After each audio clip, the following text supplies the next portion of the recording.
આજે આપણે બનાવીશું સિંગ કોપરા પાક. ઉત્તરાયણમાં ખાવાની ખૂબ જ મજા આવશે. તમે જોઈ શકો છો 1 કપ લીધા છે સિંગદાણા અને હાફ કપ લીધું છે કોપરાનું છીણ, જે ઝીણી છીણ આવે છે એ લીધું છે. હવે આપણે એક કડાઈ લેશું, એમાં સિંગદાણાને શેકી લેશું. પહેલાં એકદમ ધીમી આંચ પર શેકવાના છે, જેથી કરીને એના ફોતરા સરસ નીકળી જાય અને સિંગદાણા બળે નહીં. આપણે સિંગદાણા શેકાઈ ગયા છે. હવે આ પાક એટલો બધો સરસ લાગે છે.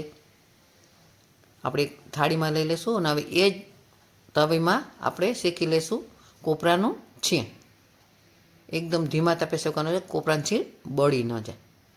એ પણ શેકાઈ ગયું છે. એને પણ એક અલગ ડીશમાં લઈ લેશું.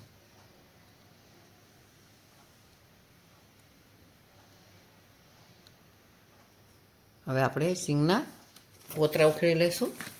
બંને હાથે ઘસીને ફોતરા ઉતારી લેવાના છે. અને હવે આપણે અડધી અડધી કરીને આપણે દરદરું એને પીસી લેશું. એકદમ પીસવાનું નથી, એવી રીતે દરદરું પીસવાનું છે. તમે જોઈ લ્યો, મસ્ત મજાનું પીસાઈ ગયું છે. કે તેલ ન છૂટે એવી રીતે પીસવાનું. ફરી થોડા દાણા હતા એ પણ આપણે પીસી લેશું. હવે સિંગદાણા પીસાઈ ગયા છે. હવે આપણે ચાસણી લેશું. હાફ કપ લીધી છે ખાંડ, અને ખાંડ ડૂબે એટલું જ પાણી લેવાનું. મને થોડી ઓછી લાગે છે એટલે મેં થોડી વધારે લીધી, 2 ચમચા જેટલી ખાંડ. અને આપણે એક તારી એની ચાસણી બનાવી લઈશું. જોઈ શકો છો તમે, મસ્ત ચાસણી તૈયાર છે. હવે ગેસ ઉપરથી આપણે ઉતારી લેશું. એમાં થોડો થોડો કરીને આપણે પહેલાં સિંગદાણાનો ભૂકો એડ કરશું અને મિક્સ કરી લેશું. હવે એડ કરશું આપણે કોપરાનું છીણ. એને પણ બધું એકદમ વ્યવસ્થિત રીતે મિક્સ કરી લેશું. અને લોહીયામાં જ રાખશું, જેથી કરીને ગરમ લોહી હોય એટલે એકદમ સરસ એમાં થઈ જાય. અને આપણે થાળીને ઘીથી ગ્રીસ કરી લીધી હતી, એમાં આપણે હવે એને ઢાળી દેશું. હવે એને 10થી 15 મિનિટ સુધી આપણે એને ઠંડુ થવા દેશું. આપણો સિંગ કોપરા પાક ઠંડો થઈ ગયો છે. હવે એને આપણે ટુકડા કરી લેશું.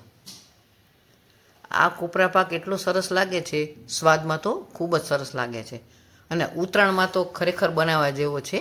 ચીક્કી તો આપણે ખાઈએ જ છીએ, પણ આ સિંગ કોપરા પાક બહુ જ સરસ લાગશે. સર્વિંગ પ્લેટમાં લઈ લેશું. એકદમ સોફ્ટ બને છે અને ખાવામાં સ્વાદ ખૂબ જ સરસ આવે છે. તમે જોઈ શકો છો, એકદમ સોફ્ટ બને છે અને બધાને ભાવશે.